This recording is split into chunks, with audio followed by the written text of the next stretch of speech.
கொஞ்ச நாளைக்கு முன்னாடி நம்ம ஸ்டாலின் சார் ஒரு உருட்டு ஒன்று உருட்டினாரு. நீங்கள் கேள்விப்பட்டிருப்பீங்க. இப்போ வரப்போகிற எலெக்ஷன் எதுக்கான எலெக்ஷன்? நம்ம சட்டமன்ற தமிழ்நாடு சட்டசபைக்கான ஒரு தேர்தல் இல்லையா?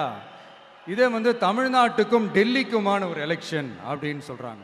இன்னும் கொஞ்சம் மேலே போய் தமிழ்நாட்டுக்கும் என்டிஏவுக்குமான ஒரு எலெக்ஷன் அப்படின்னு சொல்கிறாங்க. என்ன சார், டெல்லியில் ஏதாவது நிற்க போகிறீங்களா? அப்புறம் ஏன் தமிழ்நாட்டுக்கும் டெல்லிக்குமான ஒரு எலெக்ஷன் சொல்கிறீங்க? அப்புறம் இது ஏதாவது பார்லிமெண்ட் எலெக்ஷனா? பிரதமர் பதவிக்கு ஏதாவது போட்டி போடுறீங்களா? அப்புறம் ஏன் அதை தமிழ்நாட்டுக்கும் என்டிஏவுக்குமான ஒரு எலெக்ஷன் சொல்கிறீங்க? எங்களுக்கு புரியலையே சார், இது என்ன லாஜிக்னு எங்களுக்கு புரியலையே. எந்த எலெக்ஷனை எப்படி டீல் பண்ணணும், எப்படி ஹேண்டில் பண்ணணுன்றது நம்ம தமிழ்நாட்டு மக்களுக்கு தெளிவாக தெரியும்.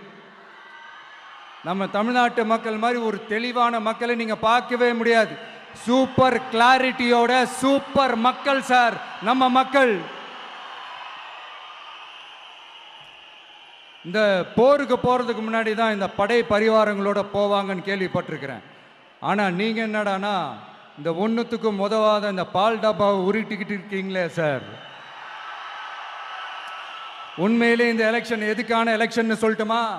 தமிழ்நாட்டு மக்களுக்கும் ஊழலுக்கும் நடக்கிற போர், தமிழ்நாட்டு மக்களுக்கும் லஞ்சத்துக்கும் நடக்கிற போர், தமிழ்நாட்டு மக்களுக்கும் இந்த நிர்வாகத்தை சரியா செய்யாத இந்த திமுக அரசுக்கும் நடக்கிற போர், அதாவது தமிழ்நாட்டு மக்களுக்கும் உங்க ஆட்சிக்கும் நடக்கிற போர், தமிழ்நாட்டு மக்களுக்கும் ஸ்டாலின் சாருக்கும் நடக்கிற போர். இன்னும் சுருக்கமா சொல்லணும்னா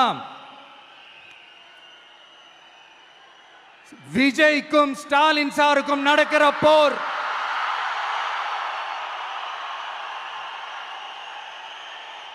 இதுக்கு நடுவில் இந்த என்டிஏ டெல்லி இதெல்லாம் என்ன லாஜிக்னே புரிய மாட்டேங்குது சார்.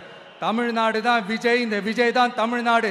தூய சக்தி டிவிகேவுக்கும் தீய சக்தி டிஎம்கேவுக்கும் தான் இந்த போர்.